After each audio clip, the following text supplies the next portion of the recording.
எல்லாருக்கும் ஹாய், நான் உங்க Ilaiyaraaja. Welcome to trading my நேடு. இந்த புக்கை படிக்கிற வரைக்கும் ட்ரேடிங் சைக்காலஜி அப்படிங்கிற ஒரு டாபிக்ல எனக்கு பர்சனலா எந்த இன்ட்ரெஸ்டும் இருந்ததே கிடையாது. அண்ட் அது ரிலேட்டடா பெருசா எந்த நாலேஜும் நான் கெயினும் பண்ணது கிடையாது. பட் ஒன்ஸ் இந்த புக்கை படிச்சு முடிச்சதுக்கு அப்புறம் தான் ட்ரேடிங் சைக்காலஜி அப்படிங்கிற ஒரு விஷயம் நம்மளோட ட்ரேடிங் கெரியர்ல எந்த அளவுக்கு ஒரு இம்பார்ட்டன்டான ஒரு விஷயம். அண்ட் நம்ம வந்து ஒரு சக்சஸ்ஃபுல் ட்ரேடர் ஆகணும் அப்படின்னா அதுல இந்த ட்ரேடிங் சைக்காலஜிக்கு ஒரு மிக முக்கியமான பங்கு இருக்கு அப்படிங்கிற ஒரு விஷயத்தையே நான் ரியலைஸ் பண்ணேன். அந்த அளவுக்கு நிறைய யூஸ்ஃபுல்லான விஷயங்களை மார்க் டக்ளஸ் இந்த புக்ல நமக்கு ஷேர் பண்ணியிருப்பாரு. இவர் ஏற்கனவே தி டிசிப்ளின் ட்ரேடர் அப்படிங்கிற ஒரு புக்கையும் எழுதியிருக்காரு. சோ அந்த புக்லயுமே நிறைய ட்ரேடிங் சைக்காலஜி ரிலேட்டடான விஷயங்களை ஷேர் பண்ணியிருப்பாரு. சோ இந்த புக்ல இருந்து நான் படிச்சு தெரிஞ்சுக்கிட்ட விஷயங்களை உங்ககிட்ட ஷேர் பண்ணணும்னு நினைச்சேன். அதுக்காக தான் இந்த வீடியோ சீரிஸ். சோ இந்த சீரிஸ்ல நம்ம சாப்டர் பை சாப்டரா ஆத்தர் என்னென்ன விஷயங்கள் எல்லாம் டிஸ்கஸ் பண்ணியிருக்காரு, அதுல சொல்ற இம்பார்ட்டன்டான லெசன் என்ன அப்படிங்கறத பத்தி எல்லாம் டீடைல்டா பார்க்கலாம். அதுல இந்த வீடியோல ஃபர்ஸ்ட் சாப்டர் பத்தி பார்க்கலாம். சோ ஸ்கிப் பண்ணாம கடைசி வரைக்கும் பாருங்க, கண்டிப்பா யூஸ்ஃபுல்லா இருக்கும். இந்த மாதிரி ட்ரேடிங் அண்ட் இன்வெஸ்ட்மெண்ட் ரிலேட்டட் வீடியோஸை தொடர்ந்து பார்க்க மறக்காம நம்மளோட சேனலை சப்ஸ்கிரைப் பண்ணி சப்போர்ட் பண்ணுங்க. சாப்டர் 1, ஒரு சக்சஸ்ஃபுல் ட்ரேடராக நம்ம என்னென்ன விஷயங்களை பண்ணணும் அப்படிங்கறத பத்தி ரொம்ப டீடைல்டாவே இந்த சாப்டர்ல டிஸ்கஸ் பண்ணிருக்காரு.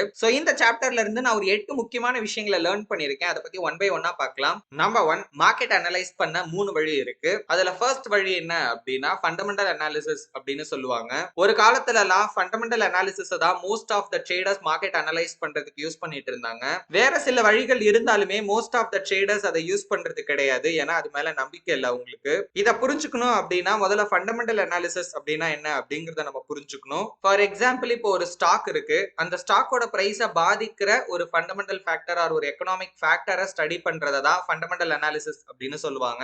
இப்போ ஒரு ஸ்டாக்கை நம்ம எடுத்துக்கிட்டோம் அப்படின்னா அந்த கம்பெனி எப்படி பெர்ஃபார்ம் பண்றாங்க, அந்த கம்பெனி இருக்கிற இண்டஸ்ட்ரியோட growth எப்படி இருக்கு, ஓவரால் மார்க்கெட் கண்டிஷன் இப்போ எப்படி இருக்கு அப்படிங்கறதெல்லாம் நம்ம ஸ்டடி பண்ணோம் அப்படின்னா அந்த ஸ்டாக்கோட பிரைஸ் எப்படி சேஞ்ச் ஆகிறதுக்கான வாய்ப்பு இருக்கு அப்படிங்கறத நம்மளால தெரிஞ்சுக்க முடியும். பிளஸ் ஒரு ஸ்டாக்கோட சப்ளை அண்ட் டிமாண்டையும் நம்ம ஸ்டடி பண்ணுவோம். இத பெரும்பாலான மக்கள் ஏத்துக்கிறதுக்கும் நம்புறதுக்கும் முக்கியமான காரணம் என்ன அப்படின்னு பாத்தீங்கன்னா, எந்த ஒரு அசெட்டா இருந்தாலும் அதோட பிரைஸை டிசைட் பண்றது அதோட ஃபண்டமெண்டல் ஃபேக்டரும் அதோட சப்ளை அண்ட் டிமாண்டும் தான். அப்படி இருக்கிறப்போ அதை நம்ம ஸ்டடி பண்ணிட்டாலே அந்த அசெட்டோட பிரைஸ் எப்படி இருக்கு, எப்படி அது சேஞ்ச் ஆகும் அப்படிங்கறத துல்லியமா வந்து நம்மளால தெரிஞ்சுக்க முடியும் அப்படின்னு நிறைய பேர் நினைச்சாங்க.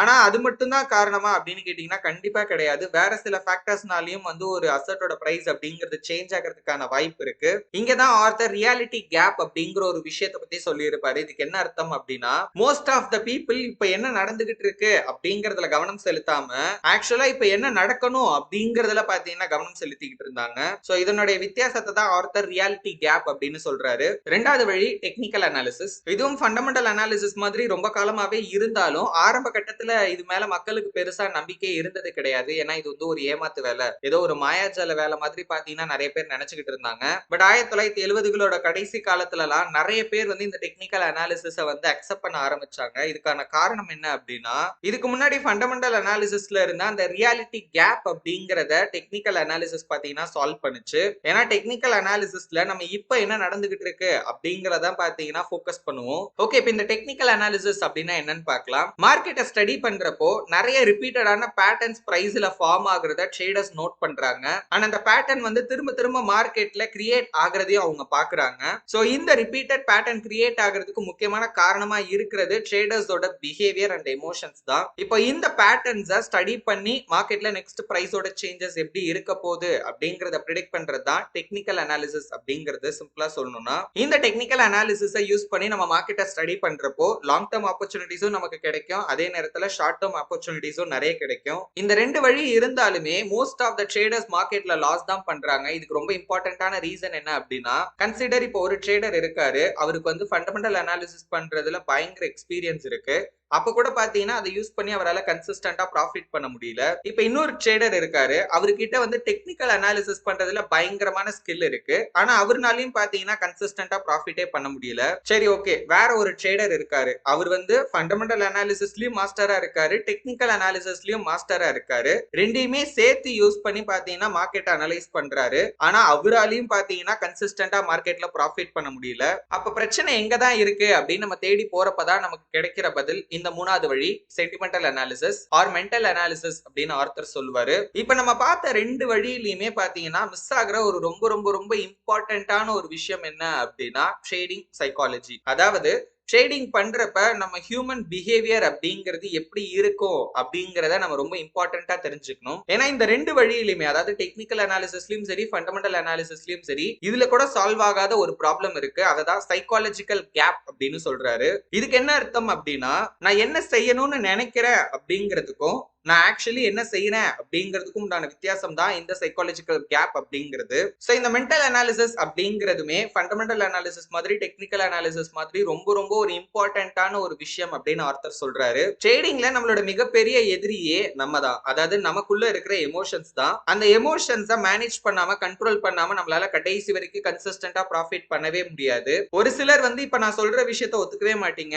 ஓப்பனா சொல்லணும் அப்படின்னா, ஒரு 5 வருஷத்துக்கு முன்னாடி நானே வந்து இந்த விஷயத்தை என்கிட்ட சொன்னேன் அப்படின்னா நானே நம்பி இருக்க மாட்டேன். அதெல்லாம் ஒண்ணுமே கிடையாது, டெக்னிக்கல் அனாலிசிஸ் இருந்தாலே போதும், சூப்பரா வந்து நம்ம ப்ராஃபிட் பண்ணிடலாம் அப்படின்னு வந்து பாத்தீங்கன்னா நானே சொல்லியிருப்பேன். இதுக்கு காரணம் என்ன அப்படின்னா, இப்போ ஒவ்வொருத்தரோட ட்ரேடிங் ஜேர்னியுமே வந்து கொஞ்சம் டிஃபரெண்டா இருக்கும். ஒரு சிலருக்கு எல்லாம் பாத்தீங்கன்னா ஸ்டார்டிங் ஸ்டேஜ்லயே வந்து அவங்க பயங்கரமா பாத்தீங்கன்னா ப்ராஃபிட் பண்ணுவாங்க. பட் அவங்க அந்த மாதிரி இருக்கிற பீப்புள்ஸோட கவுண்ட் வந்து ரொம்ப கம்மி தான். அந்த மாதிரியான பர்சன்ஸ்க்கு மோஸ்ட்லி அந்த மாதிரி தோன்றதுக்கு வாய்ப்பு இருக்கு. எமோஷன்ஸ் எல்லாம் வந்து இம்பார்ட்டன்ட் இல்ல அப்படிங்கிற மாதிரி பாத்தீங்கன்னா அவங்க நினைக்கலாம். பட் இங்க நம்மளோட மெயின் ஃபோக்கஸே லாங் டேர்ம் சக்சஸ் தான். ஏன்னா ஷார்ட் டேர்முக்காக வந்து பாத்தீங்கன்னா ட்ரேடிங் பண்ற 100% ஆஃப் த பீப்புள் இந்த மார்க்கெட்ல லாஸ் தான் பண்றாங்க.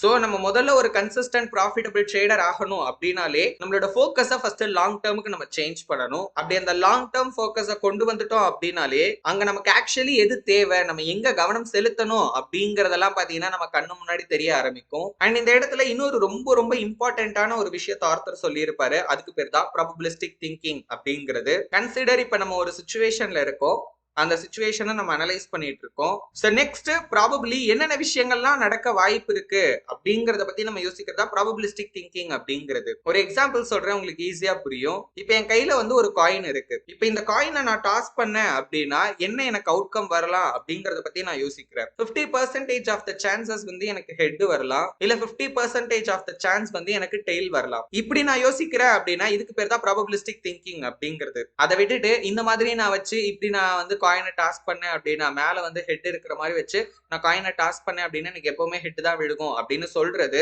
ஒரு சர்டைனான ஒரு டிசிஷன் அப்படிங்கிறது. ஏன்னா இந்த இடத்துல ப்ராபபிலி ரெண்டு அவுட்கமுமே வரதுக்கான வாய்ப்பு இருக்கு. அதை விட்டுட்டு அங்க ஒண்ணுதான் வரும் அப்படின்னு நம்ம எதிர்பார்க்கறது கரெக்ட் கிடையாது. இதே மாதிரிதான் நம்ம ட்ரேடிங் பண்ணும்போது ஒரு ட்ரேட் எடுக்கிறோம் அப்படின்னா அந்த ட்ரேட் ஒன்னு ப்ராஃபிட் ஆகலாம், இல்ல லாஸ் ஆகலாம், மேபி பிரேக் ஈவன் ஆக கூட வந்து பாத்தீங்கன்னா சான்சஸ் இருக்கு. சோ இவ்வளவு அவுட்கம் இருந்தாலும் எனக்கு ப்ராஃபிட் மட்டும் தான் வரும் அப்படின்னு எதிர்பார்க்கறது பாத்தீங்கன்னா சரி கிடையாது.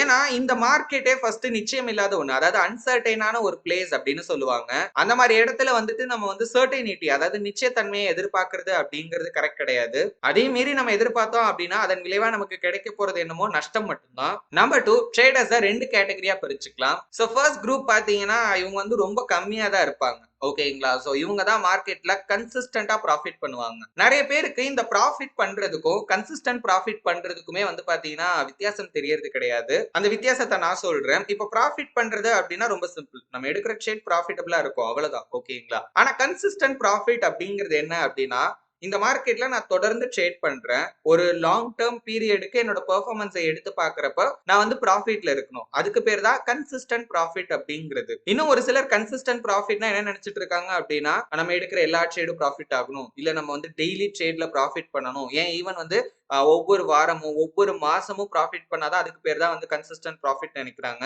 ஆனா அப்படியெல்லாம் கிடையாது, அந்த மாதிரிலாம் பண்ணவும் முடியாது, அது பாசிபிளும் கிடையாது. சிம்பிளா சொல்லணும் அப்படின்னா ஒரு லாங் டேர்ம் பீரியடோட அவுட்கம் நமக்கு ப்ராஃபிட்ல இருந்தாலே அதுவே கன்சிஸ்டன்ட் ப்ராஃபிட் தான். ஃபார் எக்ஸாம்பிளுக்கு இப்போ ஒரு 5 மாசம், ஓகேங்களா, மந்த்லி நம்ம வந்து ப்ராஃபிட்ல இருக்கமா லாஸ்ல இருக்கமா அப்படின்னு பார்க்கலாம். சோ முதல் 2 மாசம் வந்து ப்ராஃபிட்ல இருக்கு, 3வது மாசம் லாஸ் ஆகுது, திரும்ப வந்து 4வது மாசம் 5வது மாசம் ப்ராஃபிட்ல இருக்கு. இப்போ இந்த இடத்துல நம்ம கன்சிஸ்டன்டா ப்ராஃபிட் பண்ணல, இடையில ஒரு மாசம் லாஸ் ஆயிடுச்சு அப்படின்னா நம்ம வந்து கன்சிஸ்டன்டா ப்ராஃபிட் பண்ணல அப்படின்னு அர்த்தம் கிடையாது. இப்போ இந்த 5 மாசத்தோட ஓவரால் பெர்ஃபார்மன்ஸை நான் எடுத்து பாக்குறப்போ அங்க நான் ப்ராஃபிட்ல இருக்கேன் அப்படின்னாலே கன்சிஸ்டன்டா நான் ப்ராஃபிட் பண்ணிட்டே தான் வரேன். இன்னொன்னு, இந்த 5 மாசத்துல நான் ட்ரேட் பண்ண மெத்தட் சேமா இருக்கணும், டிசிப்ளின்டா ஒரு பிளானை ஃபாலோ பண்ணி ட்ரேட் பண்ணிருக்கணும். அப்படி இருந்தா மட்டும்தான் இதே ப்ராசஸ நான் கண்டினியூ பண்றப்போ இன் ஃபியூச்சர்லயும் என்னால இதே மாதிரியான கன்சிஸ்டன்ட் ப்ராஃபிட் பண்ண முடியறதுக்கு வாய்ப்பு அதிகமா இருக்கும். அதை விட்டுட்டு ஒவ்வொரு மாசமும் ஒவ்வொரு மெத்தட ஃபாலோ பண்ணி இந்த அவுட்கம் வந்தாலும் நம்ம வந்து கன்சிஸ்டன்டா ப்ராஃபிட் பண்ணல அப்படின்னு அர்த்தம். ஏன்னா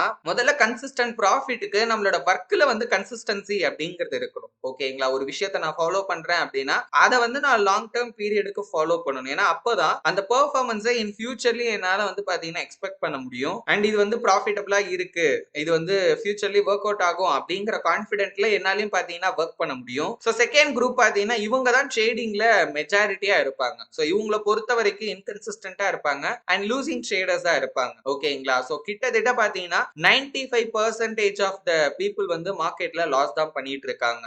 ஏன் ப்ரோ பெர்ஃபார்மன்ஸ்ல இந்த அளவுக்கு ஒரு பெரிய கேப் இருக்கு அப்படின்னு கேட்டீங்கன்னா, அதாவது 5% தான் ப்ராஃபிட் பண்றாங்க. அதுலயும் கன்சிஸ்டன்டா ப்ராஃபிட் பண்றவங்க அந்த டாப் 1% ட்ரேடர் தான். பாக்கி இருக்கிற அவ்வளோ ட்ரேடர்ஸும் மார்க்கெட்ல லாஸ் தான் பண்றாங்கன்னா ஒருவேளை இது வந்து ஒரு காம்படிட்டிவான ஃபீல்டோ. இப்போ இந்த யூபிஎஸ்சி எக்ஸாம்லாம் கேள்விப்பட்டிருப்பீங்க, டிஎன்பிசி எல்லாம் இருக்கு, லட்சக்கணக்கான பேர் எழுதுவாங்க. ஆனா அதுல டாப் ரேங்க் எடுக்கிறவங்களுக்கு தான் பாத்தீங்கன்னா அடுத்தடுத்த ஸ்டேஜ் அவங்க போக முடியும். அந்த மாதிரி இதுல ஏதாவது காம்படிஷன் இருக்கா? அந்த டாப் 1% மட்டும் தான் ப்ராஃபிட் பண்ண முடியும்னா அவங்க சம்திங் ஸ்பெஷல், அவங்களுக்கு வேற ஏதாவது பண்றாங்களா அப்படின்னு கேட்டீங்கன்னா அதெல்லாம் ஒண்ணுமே கிடையாது. நீங்க சொன்னா நம்ப மாட்டீங்க, நம்ம கண்ணு முன்னாடியே இருக்கிற சிம்பிளான விஷயங்கள் தான். ஓகேங்களா? அந்த விஷயங்களை பண்ணி தான் அவங்க அந்த டாப் 1%ல இருக்காங்க. இன்னும் நிறைய பேரு கன்சிஸ்டன்டா ப்ராஃபிட் பண்றதே ஒரு பெரிய திறமை, அதுக்கு வந்து நம்ம நிறைய விஷயங்கள் பண்ணணும் அப்படின்லாம் நினைக்கிறாங்க. உண்மையை சொல்றேன், அதுக்கு நம்ம பண்ண வேண்டிய விஷயங்கள் எல்லாமே ரொம்ப சிம்பிள் தான். அப்புறம் ஏன் ப்ரோ நம்மளால அதை பண்ண முடியல, இல்ல அதை பண்றதுல என்ன பிரச்சனை இருக்கு அப்படின்னா, ஏற்கனவே நான் சொல்லிட்டேன், ட்ரேடிங்ல நம்மளோட எதிரி யாரு அப்படின்னு நம்மளோட எமோஷன் தான். ஏன்னா அந்த ப்ராசஸ் ரொம்ப போரிங்கா இருக்கும், நிறைய டைம் எடுத்துக்கும், நம்மளோட எக்ஸ்பெக்டேஷன்ஸ் அங்க ஃபுல்ஃபில் ஆகாது. அப்படி இருக்கிறப்போ நம்மளோட எமோஷன்ஸே அந்த வேலையை நம்மள செய்ய விடாம பாத்தீங்கன்னா செய்யும். அப்படி இல்லைன்னா வேற ஒரு வேலையை செய்யறதுக்கு நம்மள தூண்டும். அப்படி இருக்கிறப்ப நம்ம பண்ற ஒர்க்ல கன்சிஸ்டன்சி இருக்காது. கன்சிஸ்டன்சி இல்லனாலே கன்சிஸ்டன்ட் ப்ராஃபிட்டும் இருக்காது. சோ ஆஸ் அ ட்ரேடரா முதல்ல நீங்க எந்த கேட்டகரியில இருக்கீங்க அப்படிங்கறத நீங்க தெரிஞ்சுக்கணும். பட் ட்ரேடிங் பண்ற எல்லாருக்குமே இந்த ஸ்மால் குரூப்ல இருக்கணும் அப்படின்னு தான் ஆசை. சோ அதுக்கு நம்ம என்ன பண்ணணும் அப்படிங்கிற நிறைய விஷயங்களை ஆர்த்தர் இந்த புக்ல நமக்கு சொல்லி கொடுத்திருக்காரு. நம்பர் 3, ரிஸ்க் அக்செப்ட் பண்ணணும். என்ன பொறுத்த வரைக்கும் ட்ரேடிங்ல இருக்கிற ரொம்ப ரொம்ப இம்பார்ட்டன்டான ஸ்கில்ல ஒண்ணு இந்த ரிஸ்க் அக்செப்ட் பண்றது. நிறைய ட்ரேடர்ஸ் வந்து நான் ரிஸ்க் எடுத்து தான் ட்ரேட் பண்றேன், எனக்கு ரிஸ்க் எல்லாம் ஒரு விஷயம் கிடையாது, ட்ரேடிங் அப்படின்னாலே வந்து அங்க ரிஸ்க் இருக்கும்னு எனக்கு நல்லாவே தெரியும், அதனால ஒன்றும் பிரச்சனை இல்லை, நான் எடுக்கிறேன் அப்படின்னு நினைச்சுதான் பாத்தீங்கன்னா ட்ரேட் பண்றாங்க. ஆனா உண்மை என்ன அப்படின்னா அவங்க யாருமே வந்து ரிஸ்க் எடுக்க விரும்பவே இல்லை. ஏன் அப்படின்னா இந்த தாட் அப்படிங்கிறது நம்மளோட மைண்ட்ல ஒரு ஓரமா தான் பாத்தீங்கன்னா கொஞ்சமா இருக்கும். இன்னொரு பக்கம் நம்மளோட தாட் எங்க மெயினா ஃபோக்கஸ் பண்ணும் அப்படின்னா, இந்த ட்ரேட் எப்படியாவது நமக்கு ஏத்த மாதிரி மூவ் ஆகிரும், இந்த ட்ரேட் கண்டிப்பா ப்ராஃபிட் தான் வரும், ஸ்டாப் லாஸ் எல்லாம் அடிக்காது, சும்மா ஒரு பேருக்கு வச்சுக்கலாம், இல்ல ஸ்டாப் லாஸ் எல்லாம் வைக்கவே வேணாம், இந்த ட்ரேட் கண்டிப்பா ப்ராஃபிட் தான் இருக்கும் அப்படிங்கிற மாதிரியான தாட்ஸ் தான் வந்து மெஜாரிட்டியா இருக்கும். இப்போ இந்த இடத்துல நான் எப்படி வந்து ரிஸ்க் அக்செப்ட் பண்ணிக்கிட்டேன் அப்படின்னு சொல்ல முடியும்? அதாவது நான் எடுக்கிற ட்ரேட் வந்து கண்டிப்பா ப்ராஃபிட் தான் வரும் அப்படின்னு நான் நினைக்கிறதுனால நான் வந்து ரிஸ்க் எடுக்கிறேன் அப்படின்னு சொல்ல முடியாது. முதல்ல இந்த ரிஸ்க் எடுக்கிறதுனா என்ன அப்படிங்கறத நம்ம புரிஞ்சுக்கணும். அதாவது இப்ப நான் ஒரு ட்ரேட் எடுக்கிறேன், அந்த ட்ரேட் எனக்கு ப்ராஃபிட் ஆகவும் வாய்ப்பு இருக்கு, இல்ல லாஸ் ஆகவும் வாய்ப்பு இருக்கு. வரப்போற முடிவு என்னவா இருந்தாலும் அதை நான் ஏத்துக்க தயாரா இருக்கேன். அதாவது ஒருவேளை லாஸே ஆனாலும் அந்த லாஸை ஏத்துக்கிறதுக்கு நான் தயாரா இருக்கேன் அப்படின்னா தான் நான் உண்மையிலே ரிஸ்க் எடுக்கிறேன் அப்படின்னு அர்த்தம். அதை விட்டுட்டு சும்மா ஒரு ட்ரேட் எடுக்கிறேன் அப்படின்னாலோ, இல்ல வந்து எனக்கு கண்டிப்பா இந்த ட்ரேட் ப்ராஃபிட் வரும் அப்படிங்கிற நினைப்புல ஒரு ட்ரேட் எடுக்கிறேன் அப்படின்னாலோ நான் உண்மையிலே ரிஸ்க் எடுக்கிறேன் அப்படின்னு அர்த்தம் கிடையாது.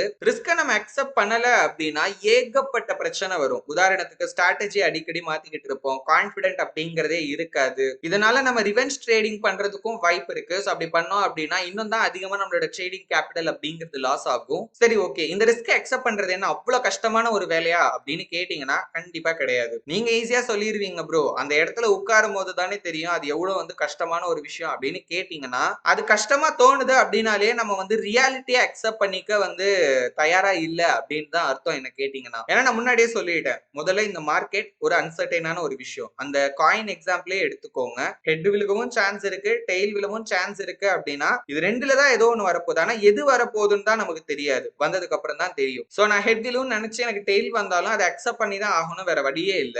இதே மாதிரிதான் நம்ம ட்ரேடிங்ல வர லாஸையும் அக்செப்ட் பண்ணணும். ஜெனரலா இப்ப ப்ராஃபிட் வருது அப்படின்னு வச்சுக்கோங்களேன், உள்ள வந்து அவ்வளவு சந்தோஷமா இருக்கும், எக்ஸைட் ஆயிடுவோம், ரொம்பவே நமக்கு அது பிடிக்கும். ஓகேங்களா? ஏன்னா அது ஒரு குட் ஃபீலை கொடுக்கும். ஆனா லாஸ் அப்படிங்கிறது இயற்கையாவே நமக்கு வந்து ஒரு பேட் எமோஷன்ஸ் தான் கிரியேட் பண்ணும். யோசிச்சு பாருங்களேன், நம்ம பாக்கெட்ல இருந்து காசு போகுது அப்படிங்கிறப்போ, அதுவும் நம்ம பாக்கெட்டுக்கு காசு வரும் அப்படின்னு எதிர்பார்த்துக்கிட்டு இருந்த ஒரு இடத்துல நம்ம பாக்கெட்ல இருந்து காசு போகுது அப்படிங்கிறப்போ அதை ஏத்துக்கிறது இன்னுமே பாத்தீங்கன்னா அதிக கஷ்டமாகுது. இன்ஃபேக்ட் அதுவுமே ஒரு ப்ராப்ளம் தான். ஏன்னா எக்ஸ்பெக்டேஷன்ஸ் அப்படிங்கிறது என்னைக்குமே ட்ரேடிங்ல ஃபுல்ஃபில் ஆகாது. என்னைக்காவது ஒரு நாள் நம்மள அது ஏமாத்த தான் போகுது. அதை நம்மளும் ஒரு பாயிண்ட்ல ரியலைஸ் பண்ணி தான் தீருவோம். சரி, ஓகே ப்ரோ, நான் வந்து ரிஸ்கை இதுக்கப்புறம் அக்செப்ட் பண்ண பழகிக்கிறேன், அதுக்கு ஏதாவது வழி இருக்கா அப்படின்னு கேட்டீங்கன்னா, ஏற்கனவே நான் ஃபர்ஸ்ட் பாயிண்ட்ல ப்ராபபிலிஸ்டிக் திங்கிங் அப்படிங்கிற ஒரு விஷயத்தை பத்தி சொன்னேன். அதை ஃபாலோ பண்ணீங்கனாலே ஈஸியா வந்து இந்த ரிஸ்கை நம்மளால அக்செப்ட் பண்ணிக்க முடியும். ஏன்னா இப்ப நீங்க ஒரு ட்ரேடை எடுக்க போறீங்க அப்படின்னா அந்த ட்ரேடை பத்தி ஃபுல்லா அனலைஸ் பண்ணிடணும். முதல்ல அந்த ட்ரேட்ல என்ன மாதிரியான ரிஸ்க் இருக்கு, எந்த அளவுக்கு ரிஸ்க் இருக்கு, அந்த ரிஸ்க்கை நம்மளால ஏத்துக்க முடியுமா. ரொம்ப சிம்பிள். ஒரு ட்ரேட் எடுக்கிறீங்க அப்படின்னா நான் என்ன ஃபாலோ பண்ணுவேன் அப்படிங்கறதே சொல்றேன். முதல்ல அந்த ட்ரேட் வந்து லாஸ் ஆச்சுன்னா எந்த அளவுக்கு லாஸ் ஆக வாய்ப்பு இருக்குங்கிறத நான் ஃபர்ஸ்ட் செக் பண்ணுவேன். ப்ராஃபிட் வந்து ரெண்டாவது தான் செக் பண்ணுவேன். ஏன்னா முதல்ல நான் ரிஸ்க் எடுத்து தான் ஒரு ட்ரேடே எடுக்க போறேன் அப்படிங்கிறப்போ அந்த ரிஸ்க் வந்து நான் அக்செப்ட் பண்ணிக்கிற அளவுக்கு இருக்கா அப்படிங்கறத தெரிஞ்சுக்கணும்னு நான் நினைப்பேன். சோ அதுதான் என்னோட செக்லிஸ்ட்ல ஃபர்ஸ்டா இருக்கிற ப்ரையாரிட்டி. ஓகேங்களா? சோ நான் ரிஸ்க ஸ்டடி பண்ணுவேன். எனக்கு ஓகே அப்படின்னா தான் ஃபர்தரா ப்ரொசீட் பண்ணி நான் எடுக்கிற ரிஸ்க்கு ஏத்த அளவுக்கு எனக்கு வந்து ரிவார்ட் அந்த என்ட்ரியில கிடைக்க வாய்ப்பு இருக்கா அப்படிங்கறத நான் பார்ப்பேன். இப்போ இது ரெண்டுமே எனக்கு வந்து சாட்டிஸ்ஃபைங்கா இருக்கணும். வெறும் ரிஸ்க் வைஸ் ஓகேவா இருந்தா மட்டும் பத்தாது. ஃபர்ஸ்ட் ரிஸ்க், அடுத்தது அந்த ரிஸ்க்கு ஏத்த ரிவார்டு. இது ரெண்டும் ஓகே அப்படின்னா இப்ப என்னோட அவுட்கம் என்னன்னு எனக்கு தெரியும். அதாவது சோ அந்த ட்ரேடுக்கு நான் ஸ்டாப் லாஸும் ஃபிக்ஸ் பண்ணியிருப்பேன், டார்கெட்டும் ஃபிக்ஸ் பண்ணியிருப்பேன். இப்ப ப்ராஃபிட் வருது அப்படின்னா எந்த அளவுக்கு வரும் அப்படின்றதும் எனக்கு தெரியும். லாஸ் ஆச்சு அப்படின்னா எந்த அளவுக்கு லாஸ் வரும் அப்படிங்கறதும் எனக்கு தெரியும். சோ இப்ப இந்த ட்ரேடோட அவுட்கம் என்னால வந்து ஈஸியா அக்செப்ட் பண்ணிக்க முடியும். என்ன ப்ரோ மறுபடியும் ஈஸியா சொல்றீங்க, அந்த இடத்துல உட்கார்ந்தா ஆனா கஷ்டமா இருக்கே ப்ரோ, என்ன பண்றதுனே தெரியலையே அப்படின்னு கேட்டீங்கன்னா, இதுதான் ரொம்ப ரொம்ப ரொம்ப ஒரு கிரிட்டிக்கலான ஏரியா. என்ன அப்படின்னா, முதல்ல அந்த லாஸ் அக்செப்ட் பண்றதுக்கு நம்ம மேலயும் நம்ம ஃபாலோ பண்ற ப்ராசஸ் மேலயும் பாத்தீங்கன்னா நமக்கு நம்பிக்கை இருக்கணும். ஏன்னா இதுவுமே ஒரு ஒரு தடை தான் நான் சொல்லுவேன். ஓகே, ரிஸ்க் அக்செப்ட் பண்றதுல. ஏன்னா இப்ப இந்த ட்ரேட் லாஸ் ஆயிடுச்சு, கொஞ்சம் யோசிச்சு பாருங்க. இப்ப சினாரியோ இப்படி இருக்கு, இந்த ட்ரேட் லாஸ் ஆனாலும் இதே ப்ராசஸ ஃபாலோ பண்ணீங்க அப்படின்னா இந்த லாஸை ரெக்கவர் பண்ணிடலாம், திரும்ப நம்ம ப்ராஃபிட் பண்ணிடலாம் அப்படிங்கிற கான்பிடென்ட் உங்களுக்கு இருக்கு அப்படின்னு வச்சுக்கோங்களேன். ஈஸியா அந்த ரிஸ்கை வந்து நம்ம அக்செப்ட் பண்ணிட்டு போயிடலாம். இப்ப இதே இதுக்கு ஆப்போசிட்டா நடக்குது அப்படின்னு வச்சுக்கோங்களேன். அதாவது இப்ப ட்ரேட் லாஸ் ஆகிடுச்சு, இப்போ அடுத்த ட்ரேட் நம்ம என்ன பண்ண போறோம், அடுத்த ட்ரேடும் வந்து லாஸ் ஆயிடுச்சுன்னா என்ன பண்றதுங்கிற ஒரு பயம் வரலாம். இல்ல நம்மளால வந்து ப்ராஃபிட் பண்ண முடியுமா அப்படிங்கிற சந்தேகம் வரலாம். இல்ல இந்த லாஸை எப்படியாவது ரெக்கவர் பண்ணியே ஆகணும், அதுக்கு ஏதாவது ஒண்ணு பண்ணுவோம், நம்ம பிளானை ஃபாலோ பண்ணலனாலும் பரவாயில்ல அப்படின்னு கூட பாத்தீங்கன்னா நம்ம வந்து ஒர்க் பண்ணலாம். சோ இதெல்லாம் செய்யறப்போ என்ன ஆகும் அப்படின்னு பாத்தீங்கன்னா இன்னும் அந்த ரிஸ்க் அக்செப்ட் பண்றது அப்படிங்கிறது கஷ்டமா தான் ஆகுமே தவிர ஈஸி ஆகவே ஆகாது. சோ இதனாலதான் ட்ரேடிங்ல நம்ம ஃபாலோ பண்ற ப்ராசஸ நம்பணும் அப்படின்னு சொல்லுவாங்க. ஏன்னா அந்த நம்பிக்கை இருந்தாதான் நம்மளால அக்செப்ட் பண்ணிட்டு அடுத்தடுத்த ஸ்டெப் போக முடியும். அண்ட் இந்த ரிஸ்க நம்ம அக்செப்ட் பண்ணிட்டோம் அப்படினாலே ட்ரேடிங்ல இருக்கிற நம்மளோட மோஸ்ட் ஆஃப் த ஃபியர் அப்படிங்கிறது இல்லாமலே போயிடும். நம்பர் 4, சைக்காலஜிக்கலி நமக்கு இருக்கிற தடைகள். ட்ரேடிங்ல பொதுவாவே நமக்கு 4 விதமான பயம் அப்படிங்கிறது இருக்கும். ஒண்ணு, எங்க நம்ம தப்பு பண்ணிடுவோமோ அப்படிங்கிறது. ரெண்டாவது, எங்க நம்மளோட பணத்தை நம்ம இழந்துருவோமோ அப்படிங்கிறது. மூணாவது, எங்க ஒரு ட்ரேடிங் ஆப்பர்ச்சுனிட்டியை நம்ம வந்து மிஸ் பண்ணிடுவோமோ அப்படிங்கிறது. நாலாவது, ஒரு ட்ரேட்ல மேக்ஸிமம் ப்ராஃபிட் பண்ண முடியாம போயிடுமோ அப்படிங்கிறது. இன்னும் நிறைய பயம் அப்படிங்கிறது இருந்தாலும் அதுல ரொம்ப ரொம்ப இம்பார்ட்டன்டானது தான் இந்த நாலுமே. சோ இது எல்லாத்தையுமே நம்ம ஓவர் கம் பண்ணா மட்டும்தான் நம்மளால வந்து ஸ்மூத்தா ட்ரேடிங்கே பண்ண முடியும். இப்போ ஒரு உதாரணத்துக்கு, எங்க நான் தப்பு பண்ணிடுவோனோ அப்படிங்கிற ஒரு பயம் இருந்துச்சு அப்படின்னாலே நான் தப்பு பண்றதுக்கு தான் அந்த இடத்துல வாய்ப்பு அதிகமா இருக்கும். ஃபர்ஸ்ட் இப்ப தப்பு பண்றதுனா என்ன, பிளானை ஃபாலோ பண்ணாதது தப்பு. என் பிளானை கரெக்டா நான் ஃபாலோ பண்ணி ஒரு ட்ரேட் பண்ணி அந்த ட்ரேட் எனக்கு லாஸ் ஆச்சு அப்படின்னா நான் பண்ணது தப்பு கிடையாது. சோ அதனால ட்ரேடிங்ல நம்ம என்ன பண்ணா கரெக்ட், என்ன பண்ணா தப்பு அப்படிங்கறத நம்ம தெரிஞ்சுக்கிட்டோம் அப்படினாலே ஈஸியா இந்த பயத்தை ஓவர் கம் பண்ணிடலாம். அடுத்தது லூசிங் மணி. இதை வந்து சொல்லவே தேவையில்லை. ஏன்னா நீங்க ஃபைனான்சியல் மார்க்கெட் அப்படின்னு வந்துட்டீங்க அப்படின்னாலே நம்மளோட பணத்தை இழக்கிறதுக்கான வாய்ப்பு இருக்கு. அண்ட் இதனாலதான் நம்ம ரிஸ்க் மேனேஜ்மெண்ட் அப்படிங்கிற ஒரு விஷயத்தையே பண்றோம். சோ இதுக்கு என்ன அர்த்தம் அப்படின்னா, லாஸ் இல்லாம நம்மளால ட்ரேட் பண்ண முடியாது, ஆனா லாஸ் கண்ட்ரோல் பண்ணி நம்ம ட்ரேட் பண்ணலாம். which means இப்போ எனக்கு ஒரு ட்ரேட்ல மேக்ஸிமம் எவ்வளவு லாஸ் வரலாம் அப்படிங்கறத நான் டிசைட் பண்ணலாம். அதை விட்டுட்டு இந்த ட்ரேட்ல எனக்கு லாஸே வராது அப்படின்னு என்னால டிக்ளேர் பண்ண முடியாது. மிஸ்ஸிங் அவுட் ஆக்சுவலி ஒரு ப்ராப்ளமே கிடையாது என்னை பொறுத்த வரைக்கும். ஏன்னா மார்க்கெட்ல உங்களுக்கு தொடர்ந்து ஆப்பர்ச்சுனிட்டிஸ் அப்படிங்கிறது கிடைக்கதான் போகுது. மெயினா இதுல என்ன ஒரு பயம் இருக்கும் அப்படின்னா, நம்ம கண்ணு முன்னாடியே ஒரு ட்ரேட் இருக்கும், நம்மளும் பார்த்திருப்போம், ஆனா அந்த டைம்ல வந்து அது ஒர்க் அவுட் ஆகாது அப்படிங்கறதுனாலயோ இல்ல வந்து வேற ஏதாவது ஒரு ஒரு ரீசனாலே அதை எடுக்காம விட்டுருப்போம். இப்ப கொஞ்ச நேரம் கழிச்சு அதை நம்ம செக் பண்ணி பாக்குறப்ப அந்த ட்ரேட் வந்து பயங்கரமா மூவ் ஆகி இருந்திருக்கும். சோ இதை பார்த்த உடனே ஆட்டோமேட்டிக்கா இந்த ஃபியர் அப்படிங்கிறது வந்து கல்டிவேட் ஆகிரும், அதாவது வர ஆரம்பிச்சிடும். சோ பாக்குற டைம் எல்லாமே எங்கேயாவது ஒரு என்ட்ரியை விட்டுருவோமோ, ஏதாவது ஒரு என்ட்ரி மிஸ் ஆகிருமோ, அதுலயும் குறிப்பா நம்ம மார்க்கெட்டை தொடர்ந்து கண்டினியூஸா ரொம்ப நேரத்துக்கு பார்த்துட்டு ஒரு சின்ன பிரேக் எடுக்கலாம்னு நினைப்போம். அந்த பிரேக் டைம் ஃபுல்லாவே மண்டக்குள்ள தான் ஓடிட்டே இருக்கும். என்ன ஆகி இருக்குமோ, ஏதாகி இருக்குமோ, ஏதாவது மிஸ் பண்ணிடுவோமோ அப்படின்னு பாத்தீங்கன்னா தொடர்ந்து அந்த தாட் அப்படிங்கிறது இருந்துகிட்டே இருக்கும். மறுபடியும் சொல்றேன், அதுதான் நீங்க எடுக்க போற கடைசி ட்ரேட் கிடையாது. நீங்க எடுக்கிற பல ட்ரேட்ல அதுவும் ஒண்ணு.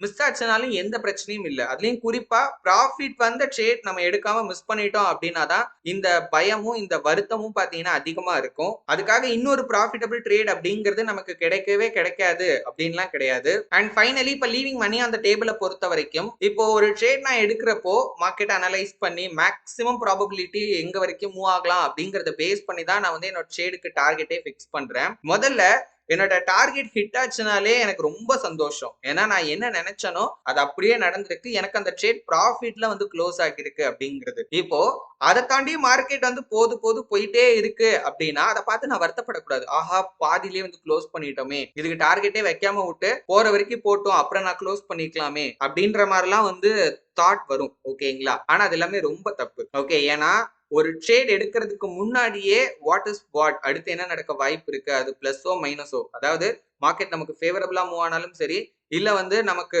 ஆப்போசிட்டா மூவ் ஆனாலும் சரி, மேக்ஸிமம் எக்ஸ்டெண்ட் எது வரைக்கும் போகலாம் அப்படிங்கிறத நம்ம ஃபாலோ பண்ற மெத்தட் ஆர் நம்ம ஃபாலோ பண்ற ஸ்ட்ராட்டஜி பேசிஸ்ல நம்ம வந்து முதல்ல தெரிஞ்சுக்கணும். ஓகே, ஏன்னா அப்பதான் அதுல இருக்கிற ரிஸ்க்கும் நம்ம முன்னாடி சொன்ன மாதிரி அதுல வந்து நம்ம எடுக்கிற ரிஸ்க்கு எவ்வளவு ரிவார்டும் இருக்குன்ற விஷயத்த நம்மளால தெரிஞ்சுக்க முடியும். நம்ம அந்த ட்ரேட் எடுக்கலாமா வேணாமாங்கிறதையும் டிசைட் பண்ண முடியும். அந்த ட்ரேடுக்கு அப்படி பிளான் பண்ணி ஃபைனல் டார்கெட் ஹிட் ஆச்சுன்னா சந்தோஷம் தான். ஏன்னா திரும்ப அதே டைரக்ஷன்ல கண்டினியூ ஆகுது அப்படிங்கிறப்போ இன்னொரு ட்ரேடிங் ஆப்பர்ச்சுனிட்டி கிடைக்க போகுது. கிடைச்சது அப்படின்னா இன்னொரு ட்ரேட் எடுத்துக்க போறோம், அவ்வளவுதான் சிம்பிள். சோ இதெல்லாம் பார்த்துட்டு இதுக்கப்புறம் நான் எடுக்கிற ட்ரேட்ல வந்து டார்கெட் நான் ஃபிக்ஸ் பண்ண மாட்டேன், அது எவ்வளவு தூரம் போதோ போட்டோம், நான் வந்து பார்த்துட்டே இருக்கேன் அப்படின்லாம் உட்கார்ந்து இருக்க கூடாது. ஒரு ட்ரேடுக்கு இந்த ஸ்டாப் லாஸ் அப்படிங்கிறது எந்த அளவுக்கு இம்பார்ட்டன்ட்டோ அதே அளவுக்கு ஈக்குவலி இம்பார்ட்டன்ட் தான் இந்த டார்கெட் அப்படிங்கிறது. சோ டார்கெட் ஃபிக்ஸ் பண்ணாம நம்ம ஒரு ட்ரேட் எடுக்கிறோம் அப்படின்னாலே கண்ணை கட்டிட்டு காட்டுக்குள்ள போற மாதிரி தான். எங்க போறோம் என்ன பண்றோம் அப்படிங்கிறதே தெரியாது. இந்த பயம் அப்படிங்கிறது நம்மளோட எமோஷன்ஸ்லயே ரொம்ப ரொம்ப ரொம்ப ஒரு மோசமான எமோஷன் அப்படின்னு சொல்லலாம். ஏன்னா இதுதான் வந்து ஒரு காசிங் ஃபேக்டர். இது நிறைய விஷயங்களை பாத்தீங்கன்னா உருவாக்கும். அதுல ரொம்ப முக்கியமானது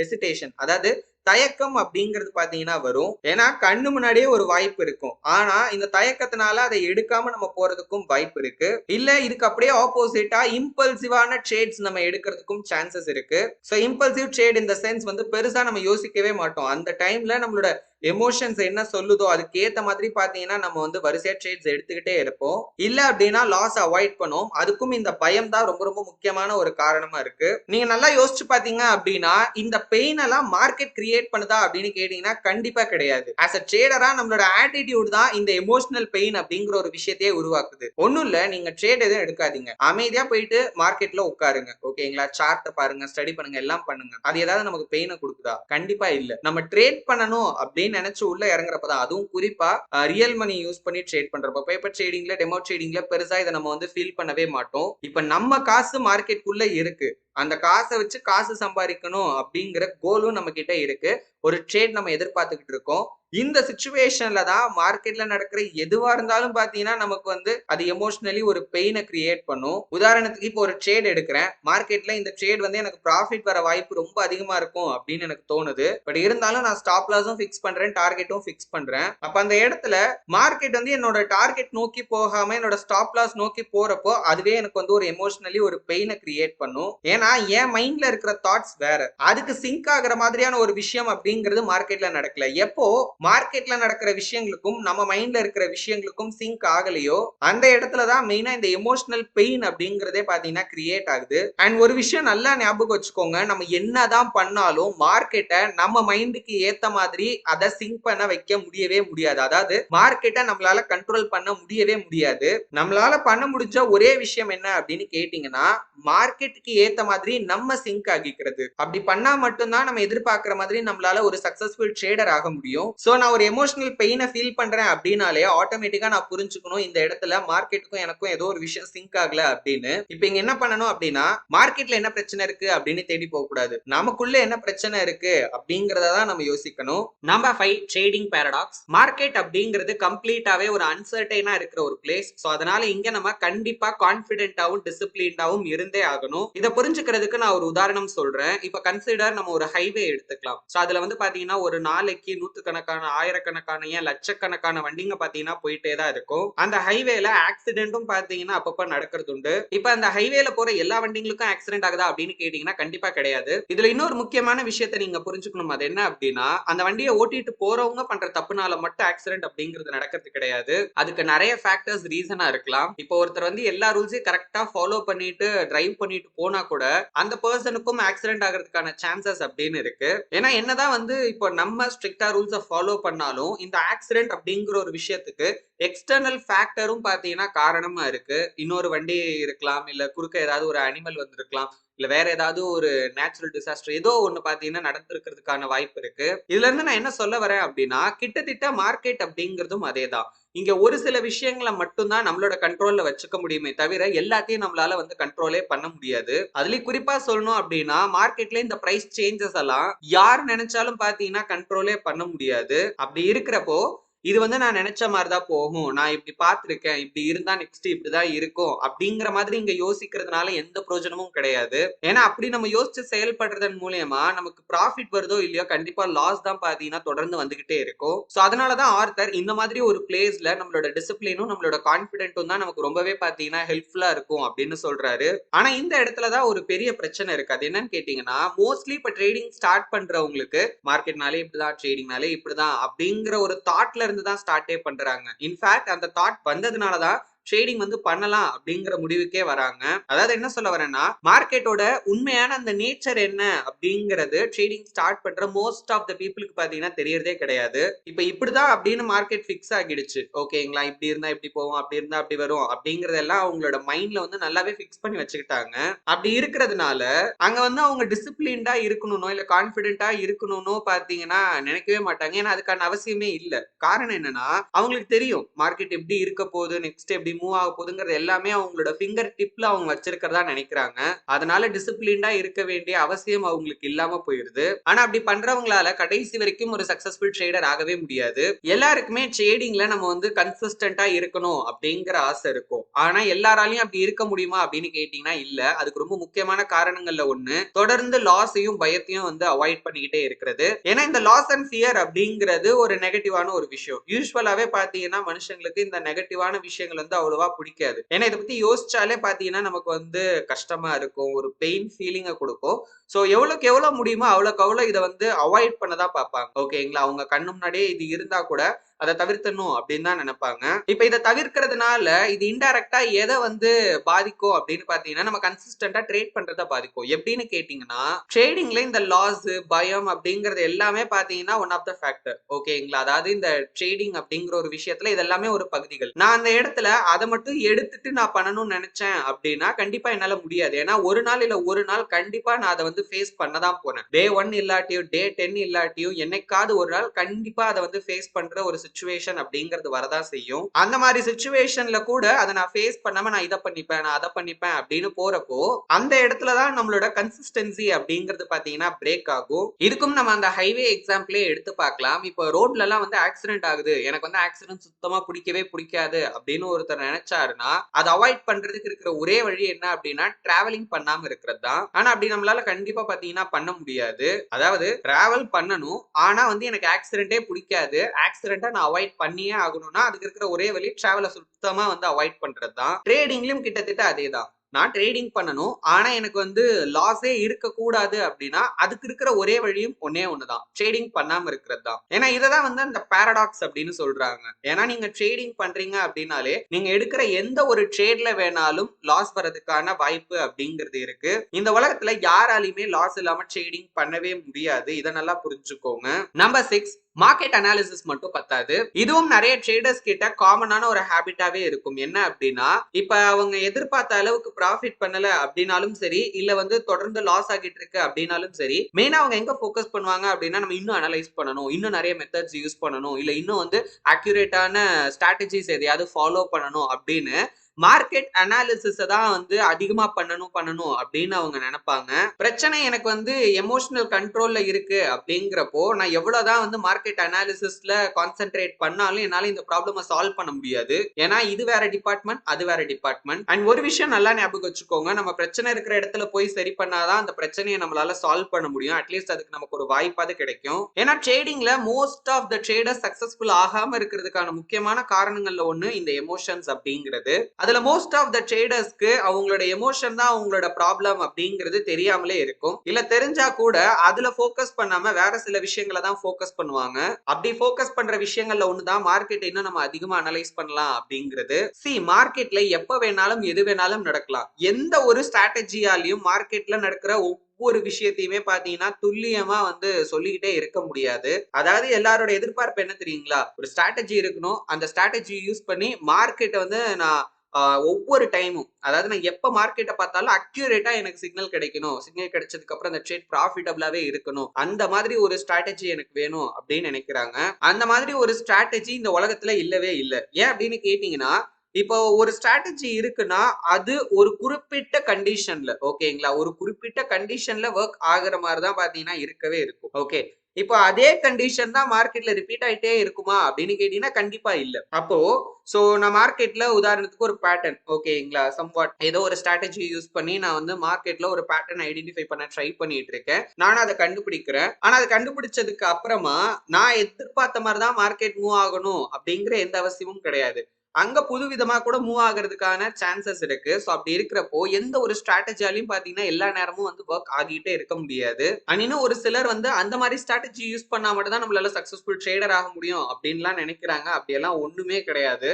ஒரு ஸ்ட்ராட்டஜி யூஸ் பண்ணி 10 ட்ரேட் எடுத்து அதுல 3 ட்ரேட் தான் ப்ராஃபிட் ஆகுது, மீதி 7 ட்ரேட் லாஸ் ஆகுது அப்படின்னா கூட அவங்களால வந்து ஒரு ப்ராஃபிட்டபிள் ட்ரேடர் ஆக முடியும். சோ இத பண்றதுக்கு நம்ம எவ்வளவு ரிஸ்க் எடுக்கிறோம், எவ்வளவு ரிவார்ட் எக்ஸ்பெக்ட் பண்றோம், எமோஷன்ஸை எந்த அளவுக்கு நம்ம வந்து கண்ட்ரோல் பண்றோம், நம்மளோட ப்ராசஸை எவ்வளவு ஃபாலோ பண்றோம், இந்த மாதிரியான விஷயங்கள் தான் ரொம்ப ரொம்ப இம்பார்ட்டன்ட். ட்ரேடிங்ல இந்த கன்சிஸ்டன்சி அப்படிங்கிற ஒரு விஷயம் நம்மளோட மைண்ட் செட்ல இருந்து வருது. அதாவது அதான் அதோட ஆரம்ப புள்ளி அப்படின்னு சொல்லலாம். அதுக்கு பதிலா நம்ம எவ்வளவுதான் மார்க்கெட்டை வந்து பெட்டரா ஃபோக்கஸ் பண்ணாலும் சரி, ப்ரிடிக்ட் பண்ணாலும் சரி, அனலைஸ் பண்ணாலும் சரி, கன்சிஸ்டன்டா இருக்க முடியாது. ஏன்னா இதுதான் வந்து கரெக்ட் அப்படின்னு நினைச்சு நம்ம ஒர்க் பண்ணோம். அதாவது இந்த அனலைஸ் பண்றதா கரெக்ட் அப்படின்னு நினைச்சு ஒர்க் பண்றப்போ அதை விட பெட்டரா ஒரு மெத்தட் கிடைக்கிறப்போ ஆட்டோமேட்டிக்கா பாத்தீங்கன்னா நம்ம ஷிஃப்ட் ஆயிட்டு போயிட்டே இருப்போம். இப்படி தொடர்ந்து மாத்திக்கிட்டே இருக்கிறப்போ அங்க கன்சிஸ்டன்சி அப்படிங்கிற ஒரு விஷயம் இருக்கவே இருக்காது. இதே என்னோட மைண்ட் செட்டை நான் கன்சிஸ்டன்ட் ஆக்கிட்டேன் அப்படின்னா என் கண்ணு முன்னாடி இருக்கிற ரியாலிட்டி என்ன, நம்ம ஆக்சுவலி என்ன பண்ணணும் அப்படிங்கிற ஒரு விஷயம் எல்லாமே எனக்கு புரிய ஆரம்பிக்கும். ஓகேங்களா, ஏன்னா இப்பவும் சொல்றேன், நம்ம சக்சஸ்ஃபுல் ஆகிறதுக்கு என்ன பண்ணணும் அப்படிங்கிற எல்லா விஷயமுமே நம்ம கண்ணு முன்னாடி தான் இருக்கு. ஓகே, அதை இன்னும் நம்ம அண்டர்ஸ்டாண்ட் பண்ணாம இருக்கிறதுனாலதான் மேபி வந்து நம்ம இன்னும் சக்சஸ்ஃபுல் ட்ரேடர் ஆகாம இருக்கலாம். Number 7, probabilistic thinking. என்ன பொறுத்த வரைக்கும் ட்ரேடிங்ல ஒரு உண்மையான ஸ்கில் அப்படின்னா இந்த ப்ராபபிலிஸ்டிக் திங்கிங் அப்படிங்கறத தான் நான் சொல்லுவேன். ஒரு ட்ரேடரா நம்ம ஒரு முடிவு எடுக்கிறோம் அப்படின்னாலும் சரி, இல்ல ஒரு விஷயம் யோசிக்கிறோம் அப்படின்னாலும் சரி, எது நடக்கிறதுக்கான சாத்தியக்கூறுகள் எவ்வளவு இருக்கு அப்படிங்கிற மாதிரி தான் நம்ம யோசிக்கணுமே தவிர இதுதான் நடக்கும், அதுதான் நடக்கும், கண்டிப்பா, நிச்சயமா, இப்படி எல்லாம் பாத்தீங்கன்னா யோசிக்கவே கூடாது. ஃபார் எக்ஸாம்பிள், இப்ப நான் ஒரு ட்ரேட் எடுக்கிறேன் அப்படின்னா அதனுடைய அவுட்கம் வந்து ப்ராஃபிட்டா இருக்கலாம், இல்ல லாஸா இருக்கலாம், இல்ல பிரேக் ஈவனா இருக்கலாம். சோ இது எல்லாத்துக்குமே என்னென்ன சான்சஸ் இருக்கு, நான் ப்ராஃபிட் ஆக எவ்வளவு வாய்ப்பு இருக்கு, லாஸ் ஆக எவ்வளவு வாய்ப்பு இருக்கு, சோ ஒருவேளை இந்த ட்ரேட் பிரேக் ஈவன்ல க்ளோஸ் ஆகுதுன்னா அதுக்கு எந்த அளவுக்கான பாசிபிலிட்டிஸ் இருக்கு அப்படிங்கிற மாதிரி தான் நான் யோசிக்கணும். இதே மாதிரி இப்ப மார்க்கெட்டோட டைரக்ஷனை நான் வந்து ஸ்டடி பண்றேன். சோ இப்போ நெக்ஸ்ட் மார்க்கெட் ஒரு பாயிண்ட்ல நான் இருக்கேன், அந்த இடத்துல நான் வந்து டிசைட் பண்ணணும், அங்க இருந்து மார்க்கெட் வந்து டுவர்ட்ஸ் அப்சைட் இன்க்ரீஸ் ஆக எவ்வளவு சான்ஸ் இருக்கு, டுவர்ட்ஸ் டவுன் சைடு வந்து டிக்ரீஸ் ஆக எவ்வளவு வாய்ப்பு இருக்கு, இல்ல வந்து ஒரு ஒரு ஒரு ரேஞ்ச்குள்ள கன்சாலிடேட் ஆக எவ்வளவு சான்சஸ் இருக்கு. இந்த 3 விஷயமும் நடக்கிறதுக்கான வாய்ப்பு இருக்கு. இப்போ உதாரணத்துக்கு இப்ப பிரைஸ் இறங்கிட்டே இருக்குன்றதுக்காக அந்த வந்து தொடர்ந்து இறங்கிதான் ஆகணும் அப்படின்ற அவசியம்லாம் இல்ல. அங்க இருந்து ஏறவும் செய்யலாம், அங்க இருந்து கன்சாலிடேட்டும் ஆகலாம், இல்ல வந்து இறங்கவும் பாத்தீங்கன்னா செய்யலாம். ஓகேங்களா, சோ இதுதான் வந்து ப்ராபபிலிஸ்டிக் திங்கிங் அப்படிங்கிறது. சோ அதனால நம்மளோட ஃபியூச்சர் அவுட்கம் இதுதான் வரும், அதுதான் வரும் அப்படின்னு டிசைட் பண்ணிட்டும் உட்காராம இது வரணும் நான் எதிர்பார்க்கிறேன், அது வரணும் அப்படின்னு எக்ஸ்பெக்டேஷனும் வைக்காம ஈவன் அதை பத்தி நம்ம தெரிஞ்சுக்கணுங்கிற அவசியம் கூட கிடையாது. ஏன் அப்படின்னு கேட்டீங்கன்னா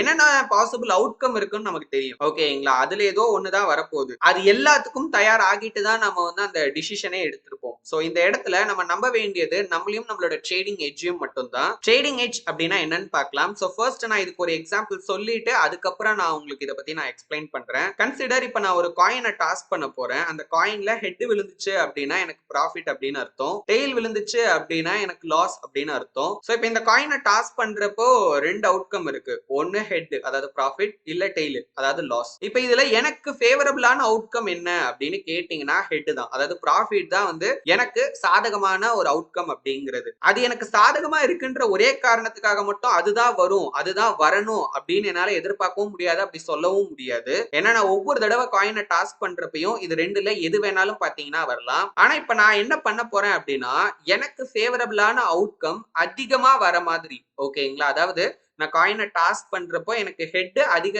டைம் வர மாதிரி வரதுக்காக நான் ஒரு ஒர்க் பண்றேன். அதுக்காக நான் ஒண்ணு பண்றேன் பாத்தீங்களா, அததான் எட்ஜ் அப்படின்னு சொல்லுவாங்க. அதாவது நம்ம இப்போ ஒரு விஷயம் செஞ்சு நமக்கு ஃபேவரபிளா வர அவுட்கம் அதிகப்படுத்துறோம். ஓகே, இப்போ இந்த ட்ரேடிங்கோட அப்படியே நம்ம வந்து கம்பேர் பண்ணலாம். அப்ப கூட நீங்க பாத்தீங்கன்னா நான் வந்து டெய்ல் வராம வெறும் ஹெட் மட்டும் வர மாதிரி டாஸ்க் பண்றதை பத்தி சொல்லல.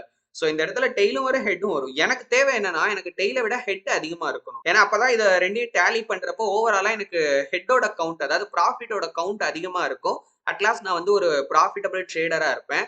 இதே மாதிரிதான் ட்ரேடிங்கையும் நம்ம பண்றோம். நம்ம யூஸ் பண்ற methods, analysis, plan, emotional control இதெல்லாம் வச்சு ஒரு ட்ரேட் எடுக்கிறப்போ அந்த ட்ரேட் வந்து மோஸ்ட் ப்ராபப்ளி நமக்கு ப்ராஃபிட் வர மாதிரி இருக்கிற சிச்சுவேஷன்ஸ்ல தான் நம்ம ட்ரேடே எடுக்கிறோம். ஓகேங்களா, அந்த மாதிரி கண்டிஷன்ல தான் ஃபர்ஸ்ட் ஆஃப் ஆல் ட்ரேடே எடுக்கணும். அதனால அதை ஃபுல்லாவே ஸ்டடி பண்ணிடுறோம். எல்லா ஆஸ்பெக்ட்ஸ்ல இருந்தும் ஸ்டடி பண்றோம். ரிஸ்க பாக்குறோம், ரிவார்டை பாக்குறோம், எல்லா சான்சஸையும் பார்த்துட்டு ஓகே இந்த இடத்துல வந்து எனக்கு ப்ராஃபிட் வரதுக்கான வாய்ப்பு அதிகமா இருக்கு. சோ இந்த ஆப்பர்ச்சுனிட்டியை நம்ம யூட்டிலைஸ் பண்ணலாம், ஒரு ட்ரேட் எடுக்கலாம் அப்படின்னு டிசைட் பண்ணிட்டு நான் எடுக்கிறேன். இதை தான் எட்ஜ் அப்படின்னு சொல்லுவாங்க. சோ இது எப்போ ஒரு ட்ரேடிங் எட்ஜா மாறுது அப்படின்னா இதே ப்ராசஸ நான் ரிப்பீட் பண்றேன். இது வந்து ஒரு ட்ரேடுக்கு கிடையாது, நல்லா ஞாபகம் வச்சுக்கோங்க. இதே ப்ராசஸ நான் தொடர்ந்து ரிப்பீட் பண்றேன். அப்படி தொடர்ந்து ரிப்பீட் பண்றப்போ ஓவரால் அவுட்கம் அப்படின்னு ஒண்ணு இருக்குல்ல. உதாரணத்துக்கு நான் ஒரு மாசம் ட்ரேட் பண்றேன். அதுல வந்து ஒரு 30 ட்ரேட் எடுத்திருக்கேன் அப்படின்னு கன்சிடர் பண்ணிக்கலாம். அந்த 30 ட்ரேடோட ஒட்டுமொத்த ப்ராஃபிட் லாஸா நான் டேலி பண்றேன். அப்படி பண்றப்போ எனக்கு அது வந்து ப்ராஃபிட்ல இருக்கணும். ஒரு மாசம் வந்துட்டா போதுமா ப்ரோ, அப்ப நான் ட்ரேடிங் எட்ஜ கிரியேட் பண்ணிட்டேனா அப்படின்னு கேட்டீங்கன்னா ஃபர்ஸ்ட் ஆஃப் ஆல் இந்த டேட்டா இந்த விஷயத்தை தெரிஞ்சுக்கிறதுக்கே இவ்வளவு டைம் பீரியட் தேவை. அது எப்போ உண்மையிலே ஒரு ட்ரேடிங் எட்ஜ் ஆகுது அப்படின்னா இதே விஷயத்த மந்த்லி நம்ம வந்து செக் பண்ணி பார்க்கணும். ஓகேங்களா, சோ அதனாலதான் நம்மளோட எட்ஜை வந்து நம்ம நம்பணும் அப்படின்னு சொல்லுவாங்க. ஏன் அப்படின்னு கேட்டீங்கன்னா ஷார்ட் டேர்ம்ல சம்டைம்ஸ் வந்து நம்மளுக்கு வரிசையா வந்து லாஸ் வரலாம், லூசிங் ஸ்ட்ரீக்லாம் வரலாம். அந்த மாதிரி கண்டிஷன்லலாம் நம்ம எட்ஜ் மட்டும் தான் நம்மளை காப்பாத்துற ஒரே ஒரு விஷயம். ஓகேங்களா, ஏன்னா எதையுமே மாத்தாம நான் இதே ப்ராசஸை ரிப்பீட் பண்ண என்ன ஆகும் அப்படின்னா ஒரு பாயிண்ட்ல இப்போ வந்து எனக்கு பயங்கர ட்ரா டவுன் நிறைய வந்து லாஸ் ஆயிட்டு இருக்கு அப்படின்னா கூட ஒரு பாயிண்ட்ல அது திரும்ப வந்து பாத்தீங்கன்னா பாசிட்டிவ் அந்த கிராஃப் அப்படியே ஏற ஆரம்பிக்கும். அதாவது நான் பண்ண லாஸ் எல்லாம் ரெக்கவர் ஆகி கொஞ்சம் கொஞ்சமா பாத்தீங்கன்னா எனக்கு ப்ராஃபிட் வர ஆரம்பிக்கும். அகைன் நான் வந்து ஒரு பாயிண்ட்ல ஒரு ப்ராஃபிட்டபிள் ட்ரேடரா மாற முடியும். அப்படி முடியுதுன்னா தான் நம்ம அங்க ஒரு ட்ரேடிங் எட்ஜை உருவாக்கி வச்சிருக்கோம் அப்படின்னு அர்த்தம். சோ அப்படி இருக்கிற ஒரு ட்ரேடிங் எட்ஜை கண்ணை மூடிட்டு நம்ம நம்பலாம். ஓகேங்களா, ஏன்னா அந்த மாதிரியான ஒரு டஃப் டைம்ல கூட ஆஃப்டர் லாஸ் அந்த லாஸை ரெக்கவர் பண்ணி திரும்ப நம்மள ஒரு ப்ராஃபிட்டபிள் ஸ்டேஜுக்கு கொண்டு வந்திருக்கு. இப்போ எனக்கு புரியல ப்ரோ, நீங்க எட்ஜ்னு எதை சொல்றீங்க, இது ஏதாவது இண்டிகேட்டரா டூலானா?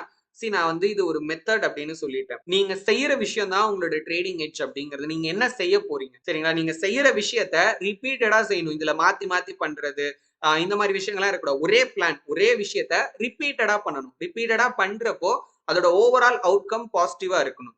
அந்த பாசிட்டிவ் அவுட்கம் அப்படிங்கிறது அப்படியே ரிப்பீட் ஆகணும். அதாவது இப்போ ஒரு 6 மாசம் இருக்கு அப்படின்னா ஒரு 4 மாசம் 5 மாசம் ப்ராஃபிட்ல இருக்கணும். 1 மாசம் 2 மாசம் லாஸ்ல இருந்தாலும் ஓகே. இப்ப அந்த 6 மாசத்தோட ஓவரால் ப்ராஃபிட் லாஸ் எடுத்து பார்த்தோம்னா அதுவும் ப்ராஃபிட்ல தான் இருக்கும். இதுதான் வந்து பாத்தீங்கன்னா கன்சிஸ்டன்ட் ப்ராஃபிட் அப்படிங்கிறது. சோ அதை பண்றதுக்கு நமக்கு ஒரு ட்ரேடிங் எட்ஜ் அப்படிங்கிற ஒரு விஷயம் கண்டிப்பா பாத்தீங்கன்னா தேவைப்படும். அதனாலதான் ஒரு ட்ரேடரோட ரொம்ப முக்கியமான வேலையா ஒரு எட்ஜை கிரியேட் பண்ணுங்க, ஒரு எட்ஜை கிரியேட் பண்ணுங்க அப்படின்னு சொல்லிக்கிட்டே இருப்பாங்க. ஒன்ஸ் அதை மட்டும் நம்ம கிரியேட் பண்ணிட்டோம் அப்படின்னா எந்த ஒரு பயமும் இல்லாம தைரியமா கான்பிடென்ட்டா பாத்தீங்கன்னா நம்மளால தொடர்ந்து ரொம்ப நாளைக்கு ட்ரேட் பண்ணிட்டே இருக்க முடியும். நம்மளோட அவுட்கம் மேல நம்ம வச்சிருக்கிற எமோஷனல் அட்டாச்மெண்ட்டை முடிஞ்ச அளவுக்கு நம்ம வந்து அவாய்ட் பண்ணிடணும். ஏன்னா இந்த எமோஷனல் அட்டாச்மெண்ட்னால நம்ம எடுக்க போற அடுத்த ட்ரேடை வந்து அது பாதிக்கிறதுக்கான நிறைய வாய்ப்பு இருக்கு. உதாரணத்துக்கு இப்போ நான் சொன்ன எக்ஸாம்பிளே பாருங்க. இப்போ ஒரு ட்ரேட் எடுத்துட்டேன், க்ளோஸ் பண்ணிட்டேன், ப்ராஃபிட்ல தான் க்ளோஸ் பண்ணிருக்கேன். ஆனா அதுக்கப்புறம் மார்க்கெட் நல்லா மூவ் ஆகிடுச்சு இல்லையா. இப்போ இதை பார்த்துட்டு நான் என்ன பண்றேன்னா அடுத்த ட்ரேட் எடுக்கிறேன். அடுத்த ட்ரேட் எடுக்கிறப்போ டார்கெட்டே வைக்காம விட்டுட்டேன். மார்க்கெட் எவ்வளவு தூரம் போதோ போயிட்டே இருக்கட்டும். நம்ம அப்புறம் வித்துக்கலாம். ஏன்னா போன தடவை வந்து டார்கெட் வச்சு பாதியிலே க்ளோஸ் ஆகிடுச்சு. அவ்வளோ ப்ராஃபிட்ட மார்க்கெட்லயே விட்டுட்டு வந்துட்டேன் அப்படின்னு அந்த அவுட்கம் என்ன பண்ணுவோம்னா, அதாவது அந்த அவுட்கம் பிளஸ் அது மேல நம்ம வச்ச அந்த எமோஷனல் அட்டாச்மென்ட் இது 2ம் சேர்ந்து என்ன பண்ணுதுன்னா, நம்ம எடுக்கிற அடுத்த ட்ரேட்ல நம்மளோட டோட்டல் ஒர்க்கே பாத்தீங்கன்னா ஸ்பாயில் பண்ணிருது. இதனாலதான் அதை வந்து அவாய்ட் பண்ணணும் அப்படின்னு ஆர்த்தர் சொல்றாரு. நம்பர் 8 மென்டல் ட்ரைனிங்கோட அவசியம் என்ன? நம்ம ஒரு ட்ரேடர்ஸ் மைண்ட் செட்டப் பில்ட் பண்ணணும். அதுல நமக்கு பயம் இல்ல அப்படின்னா கூட கண்டிப்பா நம்ம வந்து டிசிப்ளின்டா இருக்கணும். எப்பவுமே அப்ஜெக்டிவா இருக்க நம்ம கத்துக்கணும். எந்த ஒரு தயக்கமும் இல்லாம. So subjective thinking, objective thinking அப்படின்னு 2 இருக்கு. சப்ஜெக்டிவ் திங்கிங்ல நம்ம ரொம்பவே பாத்தீங்கன்னா பர்சனல் ஆகிருவோம். அதாவது நம்மளோட விருப்பம், நம்மளோட நம்பிக்கை ஒரு பயாஸ்டா தான் பாத்தீங்கன்னா நம்ம யோசிப்போம், செயல்படுவோம். பட் அப்ஜெக்டிவ் திங்கிங் அப்படிங்கிறது அப்படி கிடையாது. அதுல வந்து ட்ரூத், ஃபேக்ட், டேட்டா, இன்ஃபர்மேஷன் இதை தான் பாத்தீங்கன்னா மெயினா நம்ம பார்ப்போம். டக்குன்னு புரிஞ்சுக்கிற மாதிரி ஒரு உதாரணம் சொல்றேன். இப்போ ஒரு பெயிண்டிங்கை பார்த்து ஒருத்தர் அது அழகா இருக்கு அப்படின்னு சொல்றாரு, இன்னொருத்தர் வந்து அது அழகா இல்ல அப்படின்னு சொல்றாரு அப்படின்னு வச்சுக்கோங்க. இந்த இடத்துல அந்த அழகு அப்படிங்கிறது சப்ஜெக்டிவான ஒரு விஷயம். ஏன்னா இந்த அழகு அப்படிங்கிற ஒரு விஷயம் ஒவ்வொருத்தருடைய கண்களுக்கும், ஒவ்வொருத்தரோட டேஸ்ட்டுக்கும், ஒவ்வொருத்தரோட விருப்பத்துக்கும் ஏத்த மாதிரி பாத்தீங்கன்னா மாறும். இப்ப அதே பெயிண்டிங்ல ரெட் கலர் பெயிண்ட் வந்து யூஸ் பண்ணிருக்காங்க அப்படின்னா அந்த ரெட் கலர் அப்படிங்கிற ஒரு விஷயம் பாத்தீங்கன்னா அப்ஜெக்டிவானது, அதுதான் உண்மை. அதை நம்மளால வெரிஃபை பண்ண முடியும். அது அவங்க 2 பேருக்குமே பாத்தீங்கன்னா சேமா தான் இருக்கும். இப்ப நம்ம சப்ஜெக்டிவா யோசிக்கிறோம் அப்படின்னாலே ஆட்டோமேட்டிக்கா அங்க பயாஸ் அப்படிங்கிற ஒரு விஷயம் வந்துடும். அதாவது இப்போ ஒரு ட்ரேட் எடுக்கிறேன் அப்படின்னாலே ஆட்டோமேட்டிக்கா எனக்கு ப்ராஃபிட் தான் வரும், இல்ல ப்ராஃபிட் தான் வரணும் அப்படின்ற மாதிரி எதிர்பார்ப்பெல்லாம் இந்த சப்ஜெக்டிவ் திங்கிங்னால தான் பாத்தீங்கன்னா வருது. இதே அந்த இடத்துல நம்ம அப்ஜெக்டிவா யோசிச்சிருந்தோம் அப்படின்னா இங்க ப்ராஃபிட் வரவும் வாய்ப்பு இருக்கு, லாஸ் வரவும் வாய்ப்பு இருக்கு. சோ எந்த அளவுக்கு இதுல லாஸ் வர சான்சஸ் இருக்கு, எந்த அளவுக்கு ப்ராஃபிட் வர வாய்ப்பு இருக்கு அப்படிங்கிற எல்லாத்தையும் டீடைல்டா அனலைஸ் பண்ணிட்டு அதுக்கப்புறம் தான் இந்த ட்ரேடை எடுக்கலாமா வேணாமா அப்படிங்கறத பத்தியே யோசிச்சிருப்போம். ஒருவேளை அந்த ட்ரேடை எடுத்திருந்தோம் அப்படின்னா கூட அந்த லாஸுக்கும் சரி ப்ராஃபிட்டுக்கும் சரி ரெண்டுக்குமே தயார் ஆகிட்டு தான் அதை பண்ணியிருப்போம். இதுக்கு பேர் தான் அப்ஜெக்டிவா யோசிக்கிறது. அண்ட் ட்ரேடிங் பத்தின நம்மளுடைய தப்பான நம்பிக்கையையும் ஆட்டிடியூடையும் கண்டிப்பா நம்ம மாத்தணும். அப்பதான் நம்மளால கன்சிஸ்டன்சியை அச்சீவ் பண்ண முடியும். நீங்க ட்ரேடிங் ஆர் இன்வெஸ்ட்மெண்ட் பண்ண விருப்பப்படுறீங்களா? பட் எங்க இருந்து ஸ்டார்ட் பண்ணணும் அப்படிங்கிறது தெரியல அப்படின்னாலும் சரி, இல்ல எப்படி ஸ்டார்ட் பண்ணணும் அப்படிங்கிறது தெரியல அப்படின்னாலும் சரி, கவலையே படாதீங்க. கீழே டிஸ்கிரிப்ஷன்ல கொடுத்திருக்க கூகுள் ஃபார்மை ஃபில் பண்ணுங்க, நாங்க உங்களுக்கு சப்போர்ட் பண்றோம். நம்மளோட ட்ரேடிமன் எடு அப்படிங்கிற பிளாட்ஃபார்ம்ல நாங்க மென்டார்ஷிப் ப்ரோக்ராம்ஸ் கண்டக்ட் பண்ணிட்டு இருக்கோம். அதை பத்தி டீடைல்ஸ் டிஸ்கிரிப்ஷன்ல கொடுத்திருக்கோம். அப்படி இல்லனா tradimenedu.in அப்படிங்கிற வெப்சைட்ல செக் பண்ணி பாருங்க. நம்மளோட அடுத்த வீடியோல செகண்ட் சாப்டர் பார்க்கலாம். அந்த வீடியோ மிஸ் பண்ணாம பார்க்க மறக்காம சேனலை சப்ஸ்கிரைப் பண்ணி பக்கத்துல இருக்க பெல் ஐகானையும் பிரஸ் பண்ணி வச்சுக்கோங்க. அப்பதான் நாங்க வீடியோஸ் அப்லோட் பண்ண உடனே உங்களுக்கு நோட்டிபிகேஷன் வரும். இந்த வீடியோல நாங்க சொன்ன விஷயங்கள்லாம் உங்களுக்கு யூஸ்ஃபுல்லா இருந்துச்சுன்னு தோணுச்சு அப்படின்னா வீடியோ மறக்காம லைக் பண்ணுங்க. ட்ரேடிங்ல இன்ட்ரெஸ்ட் இருக்க உங்க ஃப்ரெண்ட்ஸ் அண்ட் ஃபேமிலி மெம்பர்ஸ்க்கு மறக்காம இந்த வீடியோவை ஷேர் பண்ணுங்க. தேங்க்யூ ஃபார் வாட்சிங். இன்னும் நமக்கு நிறைய விஷயங்கள் இருக்கு. அடுத்த வீடியோல பார்க்கலாம். Until then, stay tuned.